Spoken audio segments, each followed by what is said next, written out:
गरीबों की बेटियों में सिर्फ इतना ही फर्क होता है कि फैशन की पुतलियां छोटी सी बात से नाराज होकर अपने मैके चली जाती हैं। अस्सलाम वालेकुम, मैं तारक सानी ते तुसी वेख रहे मेरे चैनल रैबर एंटरटेनमेंट प्लस। सुल्तान राय दी डबल विजन दी फिल्म यानी कि पंजाबी और उर्दू दोनों जुबान रिलीज़ होने वाली एक फिल्म लैके तुहाडी खिदमत विच हाज़र हो रहे हैं और उस फिल्म का नाम है ज़मीन आसमान। 22 मई 1994 बरोज़ इतवार बड़ी ईद के मौके पर रिलीज़ होने वाली एक डबल विजन फिल्म ज़मीन आसमान। इस फिल्म ਨੂੰ इमरान फिल्म ने रिलीज़ किया सी ते इस फिल्म के अदाकार सुल्तान राय ऐलान करे अच्छू और उस ऐलान की मुखालफत करे। सुल्तान राय ने इस फिल्म के अंदर हस्बे मामूल एक बदमाश का किरदार अदा किया है और वो जो फिल्म का हीरो होंदा है ओदा दोस्त होंदा है। साइमा कोई किसी की तरफ चलकर साइमा ने इस फिल्म के अंदर अलमास भाई का किरदार अदा किया है और अलमास भाई जो होंदी है वो शहर की तवाइफ होंदी है। नदीम अब्बू जी की जीवी जबान से मैं किस तरह इनकार कर सकता हूँ। नदीम ने इस फिल्म के अंदर अजीम का किरदार अदा किया है और अजीम एक पढ़ा लिखा नौजवान होंदा है। मदिया शाह हिम्मत इतनी है कि सारी जिंदगी थक। मदिया शाह ने इस फिल्म के अंदर नदीम की भैन का किरदार अदा किया है। उसका नाम बानो होंदा है। वापस नेकी और सच्चाई मर गई। उसने जिंदा रहने की ख्वाहिश लेकर सर उठाया। इजहार काजी तू मेरी पसंद की बीवी नहीं।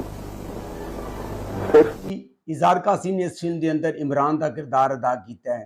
रीमा कौन है ये और क्या बकवास। रीमा ने इस फिल्म के अंदर हिना का किरदार अदा किया है और हिना जिहड़ी होंदी है बचपन ही उसकी मंगनी हो जाती है। नरगस ने इस फिल्म के अंदर हमायूं कुरैशी की धी का किरदार अदा किया है। बहार बहार ने इस फिल्म के अंदर एक सेठ की बीवी का किरदार अदा किया है जिहड़ी गरीब तो अमीर होती है और उसके चाल चलन और लक्षण चेंज हो जाते हैं। अपने गरीब रिश्तेदारों को भूल जाती है। कवि खान जीते रहो, तुमने मेरा मान रख दिया है। कवि खान ने इस फिल्म के अंदर सेठ अमजद का किरदार अदा किया है जिहड़ा कि अपने पुत्र के धी की मंगनी बचपन कर दिंदा है। जब वो गरीब होता है बाद अमीर हो जाता है। हमायूं कुरैशी जबान देकर तू अब नहीं फिरेगी। हमायूं कुरैशी ने इस फिल्म के अंदर सेठ सजाद का किरदार अदा किया है और नरगस उसकी धी होंदी है और अपने धी की मंगनी वो इमरान इजहार काजी के नाल करना चाहता है। उमर शरीफ वो अमीर हैं तो शरीफ किस तरह हुए और जो शरीफ हैं तो अमीर किस तरह हुए। उमर शरीफ ने इस फिल्म के अंदर एक बेकार नौजवान का किरदार अदा किया है और इस तरह के किरदार उमर शरीफ ने बड़ी फिल्मों के अंदर किए हैं। सीमा अरे कुछ गैरत खा रहे जो मुंह में आता है दब देते हो। सीमा ने इस फिल्म के अंदर उमर शरीफ की माँ का किरदार ते बार बेगम की वो भैन होती है। बार अमीर होती है और जी सीमा बेगम होती है वो गरीब होती है। जहर शाह बदला लेना है अगर तू इसमें मुदाखलत करेगा। जहर शाह ने इस फिल्म के अंदर एक एंट्री की है। बदमाश का करैक्टर होता है। अल्ताफ खान गुंडा टैक्स देने से इनकार। अल्ताफ खान भी बदमाश होता है, उसकी भी एक एंट्री है। खावरबाद की भी एक एंट्री है, बदमाश होता है। सलीम हसन की भी एक एंट्री है, एक्स्ट्रा दे विच होता है।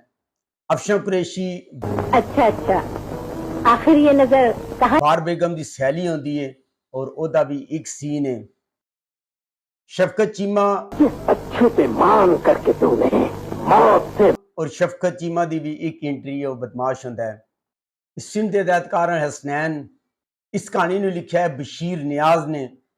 इस फिल्म ते सरमायाकारी की है आगा हुसैनी ने ते इमरान हुसैनी ने। एदा म्यूजिक दिता है एम अशरफ ने। इस फिल्म के कैमरामैन सजाद रिजवी, गुलकारा नूर जहान, हुमैरा चन्ना। इस फिल्म के शायर ख्वाजा परवेज। इस फिल्म कहानी उत्ते तुसी बहुत सारिया फिल्मां वेखियां होनियां ने, जिस तरह के रानी बेटी राज करेगी, इस टाइप की कहानी। और इस कहानी उत्ते बहुत सारिया और बहुत दफ़ा फिल्मां बन चुकी हैं। यानी कि इस फिल्म के अंदर कोई नवी गल तो नहीं मिलेगी।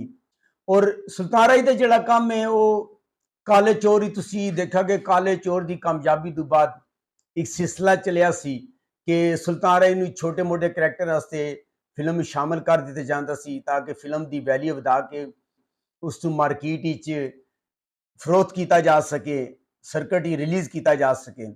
ਐਸੇ ਤਰ੍ਹਾਂ ਦਾ ਕਿਰਦਾਰ ਸੁਲਤਾਨ ਰਾਏ ਦਾ ਇੱਕ ਬਦਮਾਸ਼ ਹੁੰਦਾ ਹੈ ਔਰ ਉਸ ਦਾ ਨਾਮ ਅੱਛੂ ਹੁੰਦਾ ਹੈ। ਔਰ ਅੱਛੂ ਜਿਹੜਾ ਹੁੰਦਾ ਹੈ ਉਹ ਨਦੀਮ ਅਜ਼ੀਮ ਦਾ ਦੋਸਤ ਹੁੰਦਾ ਹੈ ਔਰ ਮਦੀਆ ਸ਼ਾਹ ਦਾ ਵੀਰ ਬਣਿਆ ਹੁੰਦਾ ਹੈ। ਬਚਪਨ ਵਿੱਚ ਮੰਗਣੀ ਕਰ ਦਿੱਤੀ ਜਾਂਦੀ ਹੈ। ਨਦੀਮ ਤੇ ਮਦੀਆ ਸ਼ਾਹ ਜਿਹੜੇ ਭੈਣ ਭਰਾ ਹੁੰਦੇ ਨੇ ਔਰ ਬਾਹਰ ਜਿਹੜੀ ਹੁੰਦੀ ਹੈ ਉਹਦਾ ਪੁੱਤਰ ਹੁੰਦਾ ਇਮਰਾਨ ਇਜ਼ਾਰ ਕਾਜ਼ੀ ਔਰ ਰੀਮਾ ਉਹਦੀ ਧੀ ਹੁੰਦੀ ਹੈ।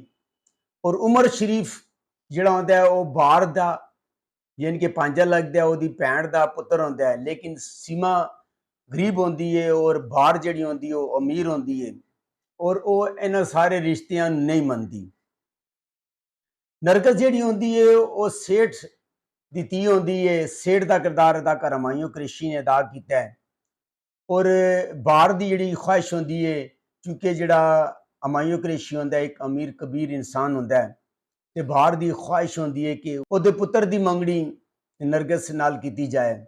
ਉਹਨਾਂ ਦੇ ਆਪਸ ਵਿੱਚ ਇਹ ਗੱਲ ਤੈਅ ਹੁੰਦੀ ਹੈ। ਇਸ ਤੋਂ ਬਾਅਦ ਜਿਹੜਾ ਸੇਠ ਹੁੰਦਾ ਹਮਾਯੂੰ ਕੁਰੈਸ਼ੀ ਉਹ 2 ਮਹੀਨੇ ਵਾਸਤੇ ਬਾਹਰ ਚਲਾ ਜਾਂਦਾ ਹੈ। ਜਦੋਂ ਬਾਹਰ ਬੇਗਮ ਆਪਣੇ ਖਾਮਨ ਅਮਜਦ ਜਿਹੜਾ ਕਿ ਕਵੀ ਹੁੰਦਾ ਉਹਨੂੰ ਦੱਸਦੀ ਹੈ ਕਿ ਉਹਨੇ ਆਪਣੇ ਪੁੱਤਰ ਦੀ ਮੰਗਣੀ ਦਾ ਫੈਸਲਾ ਕੀਤਾ ਹੈ ਤੇ ਸੇਠ ਅਮਜਦ ਨੂੰ ਬਹੁਤ ਸਖਤ ਗੁੱਸਾ ਆਉਂਦਾ ਹੈ ਔਰ ਉਹ ਬਾਹਰ ਨੂੰ ਜਿਹਦਾ ਨਾਮ ਪੀਨੋ ਹੁੰਦਾ ਹੈ ਉਹਨੂੰ ਇਹ ਦੱਸਦਾ ਹੈ ਕਿ ਮੈਂ ਬਚਪਨ ਵਿੱਚ ਹੀ ਇਹਨਾਂ ਬੱਚਿਆਂ ਦੀ ਮੰਗਣੀ ਕਰ ਦਿੱਤੀ ਸੀ।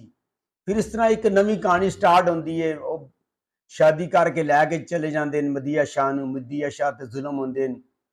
ਉਸ ਤੋਂ ਇਲਾਵਾ ਉਮਰ ਸ਼ਰੀਫ ਜਿਹੜਾ ਹੁੰਦਾ, ਉਮਰ ਸ਼ਰੀਫ ਨੂੰ ਜਦੋਂ ਪਤਾ ਚੱਲਦਾ ਹੈ ਕਿ ਉਸਦੀ ਮੰਗੇਤਰ ਰੀਮਾ ਹੈ ਉਹਨੂੰ ਲੈਣੇ ਵਾਸਤੇ ਆ ਜਾਂਦਾ ਹੈ, ਹਰਕਤ ਕਰਦਾ ਹੈ, ਕਦੀ ਮੌਲਾ ਜੱਟ ਬਣ ਕੇ ਆ ਜਾਂਦਾ ਹੈ, ਕਦੀ ਨੌਕਰ ਬਣ ਕੇ ਆ ਜਾਂਦਾ ਹੈ, ਯਾਨੀ ਕਿ ਇੱਕ ਰੂਟੀਨ ਦੀ ਕਹਾਣੀ ਸਟਾਰਟ ਹੋ ਜਾਂਦੀ ਹੈ। ਇਹ ਫਿਲਮ YouTube ਤੇ ਮੌਜੂਦ ਹੈ, ਤੁਸੀਂ ਜਾ ਕੇ ਵੇਖ ਸਕਦੇ ਹੋ। ਅਗਰ ਤੁਹਾਨੂੰ ਮੇਰੀ ਮਾਲੂਮਾਤ ਅੱਛੀ ਲੱਗੀ ਮੇਰੇ ਚੈਨਲ ਨੂੰ ਲਾਈਕ ਕਰੋ, ਸਬਸਕ੍ਰਾਈਬ ਕਰੋ ਤੇ ਸ਼ੇਅਰ ਕਰੋ ਤੇ ਨੈਕਸਟ ਵੀਡੀਓ ਤੱਕ ਰੱਬ ਰਾਖਾ।